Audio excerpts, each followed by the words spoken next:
समाज के लिए धन्यवाद के पात्र है कि आप सबकी तेजाजी महाराज के प्रति आस्था, तेजाजी महाराज के प्रति विश्वास और तेजाजी महाराज के प्रति हम सब लोगों का स्नेह, जो रात को 1 बजे आप सब लोग इतनी बड़ी संख्या में यहाँ पर मौजूद हैं। मैं तेजाजी महाराज से प्रार्थना करता हूँ कि तेजाजी महाराज का आशीर्वाद केसर देसर के साथ इस पूरे आसपास के इलाके पे रहे।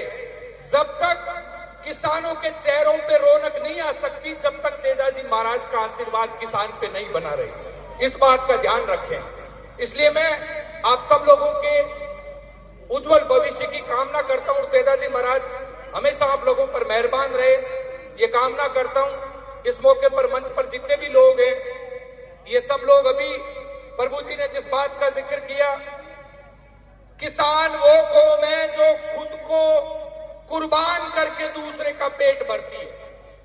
खेती एक ऐसा काम है जो हमेशा घाटे का सौदा साबित हुआ है। दुनिया में चाहे कोई भी व्यक्ति हो, वो व्यापार करता है, अगर व्यापार में घाटा हो जाता है तो दोबारा उसकी हिम्मत नहीं होती। लेकिन एकमात्र किसान कौम ऐसी कौम है जो हर वर्ष घाटा सहन करने के बाद में भी खेती इसलिए नहीं छोड़ती कि देश में कोई रोटी के अभाव में भूखा नहीं मरे। इसलिए किसान से बड़ा कोई भगवान नहीं है धरती के ऊपर। जब किसान के ऊपर संकट आए, उस समय आप सबसे मैं निवेदन करना चाहता हूं, यहाँ पर जितने भी लोग उपस्थित हैं, वो अलग अलग पार्टियों से, अलग अलग विचारधाराओं से जुड़े हुए लोग हैं। पार्टी अपनी जगह, लेकिन जहां किसान की बात आए, वो अपनी जान की बाजी लगाने की हम लोगों को हिम्मत रखनी पड़ेगी। ये मैं आप सब लोगों से निवेदन करना चाहता हूं। जिन छापे के लोगों ने पिछले 70 साल के अंदर जो शोषण था, उस शोषण से मुकाबला करने के समय अगर हम पार्टियों में बंध गए तो अगले 70 साल फिर गुलाम रहना पड़ेगा। इस बात का ध्यान रखें। एक किसान जो 8 महीने तक खेत में हाथ फेर फेर के फसल तैयार करता है, वो फसल जब मंडी लेकर जाता है, 40,000 रुपए कमीशन मांगा जाता है। उस फसल को तोड़ने के लिए हम बता देंगे अब की बार 1 रुपया नहीं देंगे, चूत मारेंगे और फसल तोड़नी पड़ेगी किसान की। किसान कौन है? जो अपना घर कुर्बान करके देश का पेट भरने का काम कर रहा है। इसलिए मैं आप लोगों से निवेदन करना चाहता हूं। आपने देखा उत्तम देश टोल का जो धरना चला, उस धरने ने एक बात साबित कर दी, चुप रहोगे तो लूटे जाओगे और बोलोगे तो झुकेंगे लोग और आपकी बात मानेंगे। इसलिए मैं निवेदन करना चाहता हूं, एकजुट होना पड़ेगा, जागरूकता लानी पड़ेगी। आज नौजवान साथी जो पढ़ रहे हैं, उनको कहना चाहता हूं, आज से 50 साल पहले, 70 साल पहले जो व्यवस्थाएं हुआ करती थी, राजा महाराजाओं के बेटे पढ़ते थे, किसान का बेटा पढ़ नहीं सकता था।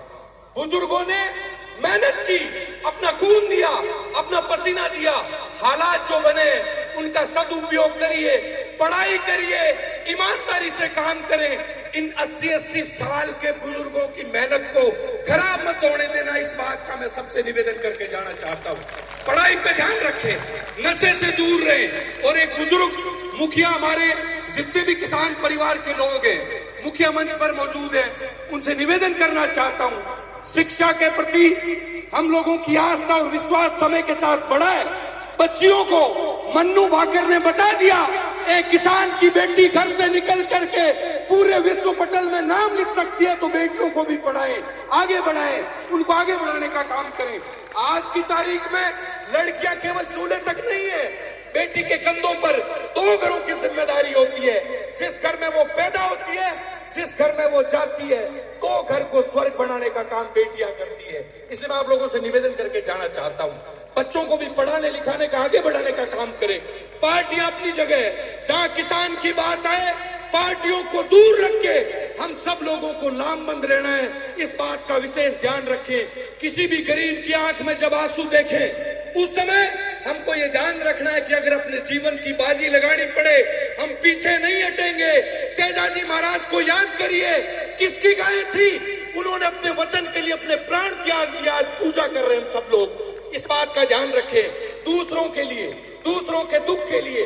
पूरा राजस्थान देख रहा है, पिछले 22 दिन से मैं और वो पीड़ित परिवार धरने पर बैठा है, उस सड़क पर लड़ाई आयुष्मान ऐसा अस्पताल जहां चलता फिरता आदमी जाता है, सुबह हंसते खेलते जाता है, रात को उसकी लाश आती है। एक ऐसा सामान्य परिवार का आदमी जो चिरंजीवी में जुड़ा हुआ है, जो चिरंजीवी के अंदर जुड़ा हुआ है, वो अस्पताल में जाता है, उसको निःशुल्क इलाज का कहा जाता है, लेकिन ऑपरेशन शुरू करने के बाद 5 लाख 10 लाख रुपए लिए जाते हैं। वो अपना घर बेचकर, अपना खेत बेचकर, अपने गहने बेच करके अगर उस अस्पताल को बिल चुकाए, बाकी चुप रह सकते हैं। मैंने संकल्प लिया और मैं बता दूंगा पूरे जिले को, जान लगानी पड़े तो लगाऊंगा, पीछे नहीं हटूंगा। जहां लोगों को लूटा जाए, जहां लोगों को खुलेआम मारा जाए, लोग चुप रह सकते हैं। अगर हम इस बात का इंतजार कर रहे हैं कि हजारों घर लूट गए, हमें क्या करना, हमारा नंबर आने के बाद बोलेंगे। तो मैं कहना चाहता हूं, आज से 5 साल पहले लोग बोलते तो हजारों घर बर्बाद नहीं होते।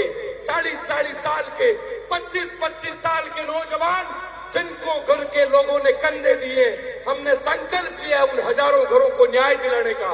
इसलिए मैं निवेदन करना चाहता हूं, आने वाले मंगलवार को 7 तारीख के दिन बीकानेर की जिला कचहरी में जो डॉक्टर BL स्वामी इस अहंकार में बैठा है कि मैं पैसे के दम पर पुलिस को अपने पक्ष में कर सकता हूं, पैसे के दम पर जिले की कलेक्टर को पक्ष में कर सकता हूं, या डॉक्टर जितने भी हैं वो मेरे पक्ष में खड़े हैं, इसलिए मेरा बाल बांका नहीं हो सकता। अब आने वाली 7 तारीख को, 7 अक्टूबर के दिन, मंगलवार के दिन आप सबको हजारों की संख्या में बीकानेर की उस जिला कचहरी में पहुंचना है। ये मैं आपसे निवेदन करने के लिए आया हूं। और उस दिन प्रशासन नहीं चाहता, बता देंगे, जान लगानी पड़े तो देंगे, लेकिन एक भी घर को लूटने नहीं देंगे। ये संकल्प लिया है। सूरतगढ़ का परिवार जिसके साथ घटना हुई, उसके बाद खुलासे हुए, सैकड़ों लोग जो रो रहे हैं, उम्मीद कर रहे हैं कि हमारे घरों को उजाड़ दिया, हमारे घरों को लूट लिया। लोग चुप रह सकते हैं, मैं चुप नहीं रहूंगा, अपनी जान लगानी पड़े तो लगाऊंगा और हजारों परिवारों को न्याय दिलाएंगे और उस मौत के कुएं आयुष्मान अस्पताल को बंद करवाएंगे।